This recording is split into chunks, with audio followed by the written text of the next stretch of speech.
এখানে আপনারা দেখতে পাচ্ছেন পিত্তথলি, আর তার পাশে ছড়িয়ে ছিটিয়ে রয়েছে অনেক পাথর। পিত্তথলিতে অনেক রকম পাথরই হয়, তবে এই যে হলুদ রকমের যে পাথরগুলো দেখতে পাচ্ছেন, এগুলি আসলে কোলেস্টেরল স্টোন। তো এই ভদ্রমহিলা যে সমস্যা নিয়ে এসেছিলেন সেটি হলো ওনার পেটের ঠিক উপরের অংশে ডান দিকে ব্যথা হতো, তার সঙ্গে বমি ছিল।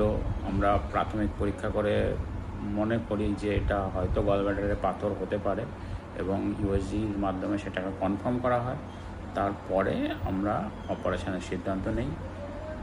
এই গলব্লাডারের পাথরের অপারেশন খুবই সাধারণ অপারেশন। ল্যাপারোস্কোপির মাধ্যমে শুধুমাত্র ছোট ফুটো করে আমরা এই অপারেশন করে থাকি এবং অপারেশনের সময়ে যেটা লক্ষ্য করবেন সেটি হলো সম্পূর্ণ গলব্লাডারটিকে বাদ দেওয়া হয়। মনে রাখবেন, শুধু পাথর বের করলে এই অপারেশন সম্পূর্ণ হয় না, কারণ পিত্তথলি বা গলব্লাডার থাকলে কিন্তু আবার পাথর হতে পারে।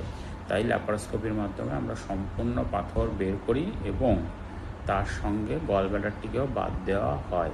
এবং সাধারণত ল্যাপারোস্কোপির মাধ্যমে অপারেশন করলে পেশেন্ট খুব দ্রুত সুস্থ হয়ে ওঠে এবং খুব দ্রুত স্বাভাবিক জীবনে দৈনন্দিন কাজ বাজ করতে পারেন।